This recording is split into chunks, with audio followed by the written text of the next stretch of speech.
অনেকেই আমাকে জিজ্ঞাসা, ডাক্তারবাবু হেড অ্যান্ড নেক ক্যান্সার মানে কি, মানে এর মধ্যে কী ক্যান্সার আসে? প্রথম কথা আমি বলতে চাই যে ব্রেন ক্যান্সার সেটা কিন্তু হেড অ্যান্ড নেক ক্যান্সার না, সেটা স্পেশালাইজড ব্রেন ক্যান্সার, যেটা নিউরোসার্জারির আন্ডারে পড়ে, প্লাস রেডিয়েশন কেমোথেরাপি লাগে।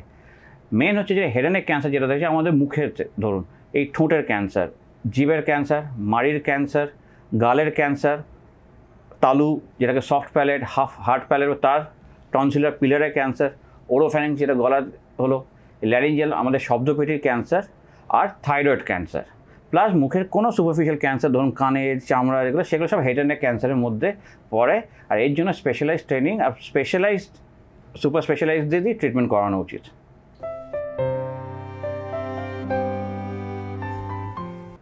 দেখুন হেড অ্যান্ড নেকে ভীষণ যেটা দেখা যায়, সবসাইডে দেখা যায়, ধরো মুখে কোনো একটা ছোট্ট আলসার হলো বা যেটাকে ছালা বলে, আমাদের একটা প্রবণতা আছে কিছু হলো আমরা ওষুধ খেয়ে সেটাকে আমরা আর লক্ষ্য করি না।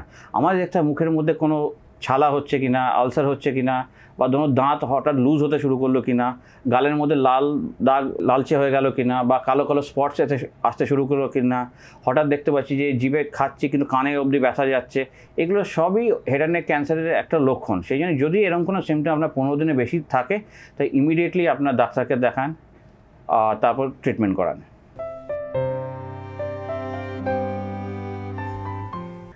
আমাদের দেশে যদি দেখা যায় যে আমরা হচ্ছি হেড অ্যান্ড নেক ক্যান্সারের ক্যাপিটাল, ভারতবর্ষে যেহেতু আমাদের যুব সমাজের মধ্যে প্লাস আমাদের সিনিয়র সিটিজেনদের মধ্যে টোবাকো মানে তামাক আর তামাকের মতন দ্রব্য যেগুলো আছে সেগুলো নেওয়ার যে একটা অভ্যাস আছে, সেই ক্ষেত্রে আমাদের দেখা যায় যে হেড অ্যান্ড নেক ক্যান্সার দেখা সবচেয়ে বেশি। আমি যদি দেখি আমার ওপিডিতে যত পেশেন্ট আছে তার 70 থেকে 75% মিনিমাম তাদের একটা হিস্ট্রি আছে, সে আইদার সিগারেট খেয়েছে, নাহলে সে পান মশলা খেয়েছে, নাহলে গুটখা খেয়েছে। এইটা হলো একটা কারণ, সবার এটা মাথায় রাখতে হবে টোবাকো। আমি যদি international association for research on cancer IARC যদি দেখি, তাহলে এটা গ্রুপ 1 কার্সিনোজেন, মানে এটা খেলে ক্যান্সার হওয়া 99% থেকে 100% শিওর। এবার সেকেন্ড থিং যেটা আমরা দেখি, পুয়ার ওরাল হাইজিন। অনেকেই এটা খেয়াল করেন না যে মুখের ইনফেকশন হচ্ছে বা আমরা ভালো করে ব্রাশ করছি না বা ক্লিন রাখছি না, কিন্তু রিপিটেড ইনফেকশন হলে, ইরিটেশন হলে মুখের মধ্যে ক্যান্সার হওয়ার প্রবণতাটা বাড়ে। আর তার সাথে যদি দেখা যায় অ্যালকোহল আছে, আবার যারা ধরুন সিগারেট আর অ্যালকোহল দুটোই নিচ্ছে তাদের মধ্যে আবার এই মুখের ক্যান্সার হওয়ার বেশি চান্স থাকে।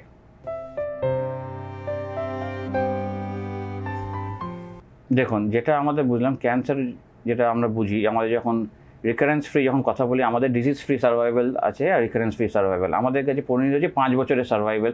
মানে 5 বছর আপনি ট্রিটমেন্টের ক্রস করে যাচ্ছেন, তখন আপনার সেই বয়সে আর নর্মাল যে আমাদের জেনারেল পপুলেশন তার ক্যান্সার হওয়ার বা নতুন করে ক্যান্সার হওয়ার একটা চান্স সেম হয়ে যায়। এবার যেটা হচ্ছে যে মুখের ক্যান্সার বা জিভের ক্যান্সার যদি হয়, এগুলো ট্রিটমেন্ট খুব তাড়াতাড়ি করতে হয়। আর্লি স্টেজ করলে সেরকম অনুযায়ী সার্জারি পরে হয়তো রেডিয়েশন কেমোথেরাপি সংমিশ্রণে পুরো ট্রিটমেন্টটা কমপ্লিট হয়। এবার প্রত্যেক ক্যান্সারের মতনই এদের ফলো আপে থাকতে হয়।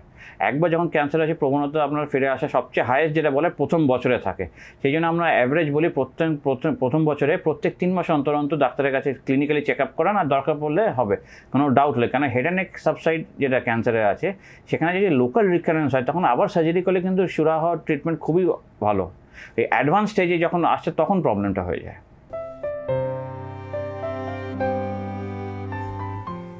আমার মতে এটা সুপার স্পেশালাইজড ফিল্ড, এখানে অনেক রিসার্চ হচ্ছে, রিসার্চের পরে ট্রিটমেন্ট হয়। তো সেই জন্য যখনই আপনি আপনার মুখের বা হেড অ্যান্ড নেক ক্যান্সার হচ্ছে তখন আপনি যেটা আপনাকে লক্ষ্য করতে হবে, ফার্স্ট অফ অল সিমটম নিয়ে আপনি ডাক্তারের কাছে যাবেন, কিন্তু আপনাকে লক্ষ্য করতে হবে যে সেন্টারে আপনি যাচ্ছেন সেখানে যে আপনার সার্জন আছে সে স্কিল কিনা, আপনার রেডিয়েশন আছে কিনা, আপনার মেডিকেল অঙ্কোলজি সাপোর্ট আছে কিনা। কারণ জেনারেলি কী হয়, হেড অ্যান্ড নেকে মাল্টি মোডালিটি ট্রিটমেন্ট হয়, সেই জন্য আমাদের সবকটা অ্যাসপেক্ট নিয়ে করতে হয়। এবার অনেকে একটা ধারণা থাকে যে বায়োপসি করলে ছড়ায়, এটা পার্শিয়ালি আমি সত্যি বলবো। কারণ যখন বায়োপসিটা করছে, যে সার্জন করছে তার যদি ক্যান্সার ট্রিটমেন্টের অপশন বা আইডিয়া না থাকে, তাহলে কিন্তু ভুল বায়োপসি হয়ে যেতে পারে বা ভুল জায়গা থেকে বায়োপসি হলে সেখান থেকে ছড়াতে পারে। তো সেই জন্য বায়োপসিটা ইম্পর্টেন্ট। একটা বুঝতে হবে, একটা পার্সনকে আমরা যদি কারোকে বলি ক্যান্সার, যতক্ষণ আমার কাছে বায়োপসি রিপোর্ট থাকছে না আমি তাকে কোনোদিন ক্যান্সার লেভেল করতে পারবো না, না ট্রিটমেন্ট করতে পারবো। তো সেই জন্য সেটা ভীষণ ইম্পর্টেন্ট। আবার সেম থিং যখন আমরা সার্জনরা যখন অপারেট করছি, আমাদের একটা বেসিক রেডিয়েশন অঙ্কোলজিরও আইডিয়া থাকতে হয়। কারণ অনেক সময় আমরা যে সার্জারি যে ইনসিশনগুলো বা যে কাটাগুলো করছি সেগুলো রেডিয়েশন ফিল্ডের মধ্যে থাকতে হয়। অনেক সময় আমরা দেখতে পাই যে পেশেন্ট অপারেট করে এসে রেডিয়েশন ফিল্ডগুলো এমন এমন জায়গায় আছে যে রেডিয়েশন দিতে গিয়ে তার সাইড এফেক্টস বেড়ে যাচ্ছে।